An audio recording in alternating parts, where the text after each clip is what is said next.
Hello from Rodriguez Gonzalez Services. In this video we would like to share some ideas about the concept of risk and how it applies to food, particularly managing food safety. One of the latest definitions of risk is the effect of uncertainty on objectives. This definition has been the result of the making of ISO 31000, which is a standard designed to provide a framework for risk management. Producers and consumers care about risk. Producers take risk when they deliver products that could be rejected, and consumers when they accept products that may be defective.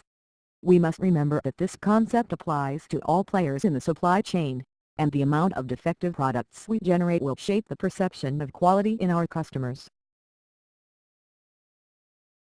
From a health and safety perspective, risk is the probability of an adverse effect in an organism, system or subpopulation caused by specified circumstances by exposure to an agent.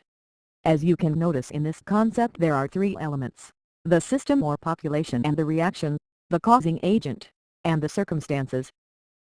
The food safety risk analysis can be qualitative or quantitative. Both methods contain the same elements. The difference is that quantitative analysis contains more numerical information. Generally, food safety professionals perform a semi-quantitative or semi-qualitative risk analysis. The objective of a fully quantitative risk analysis is to provide scientific advice to risk managers who will use the information to decide the risk management options that will be implemented to achieve the desired level of consumer protection. When we create the hazard analysis and critical control points plan, an important component is the hazard analysis. Although it is called a hazard analysis, what we are really doing is a risk analysis of the hazards. Using the traditional method, we follow the decision tree where we evaluate in 4 questions the probabilities of persistence or increase in the hazard, the probabilities of reduction of the hazard, the probabilities of contamination with the hazard, and the probability of subsequent control of the hazard. The way to make the HACCP plan quantitative can be by incorporating the risk priority number or RPN in the hazard analysis. This methodology has been adapted from the failure mode and effects analysis and has the potential to make the HACCP plan more effective because it has the potential to quantify occurrence and severity based on scientific and field reports. Managing food safety risks implies knowing the food safety hazards. Some hazards can be biological or living creatures like the groups illustrated in the screen. Hazards can also be chemicals. They can be natural, artificial, or created during processing and storage. And there are also physical hazards, which are generated from equipment, utensils, and the food itself.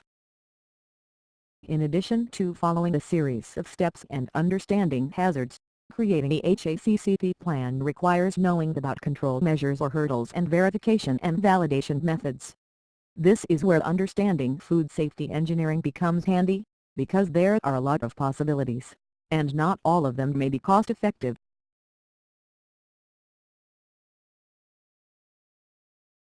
For example, 3 control measures for biological hazards can be centrifugation, membrane filtration and heat treatment. As illustrated in the screen, heating may have a wider coverage of all hazards, and therefore be the most effective of the 3 options. Another situation where as food safety manager you will be taking risks is when you prepare and receive an audit. The example on the screen illustrates how you could prioritize and include costs in your action plan and create many projects to complete an audit successfully. The more analysts and scientists continue discovering the applications of risk analysis, very interesting visualizations are created. You will observe them in scientific and technical publications, and they can really make your life easier as a manager. We hope that you liked this video. For a complete presentation, feel free to establish contact through the website listed in the screen. Thanks in advance for your comments.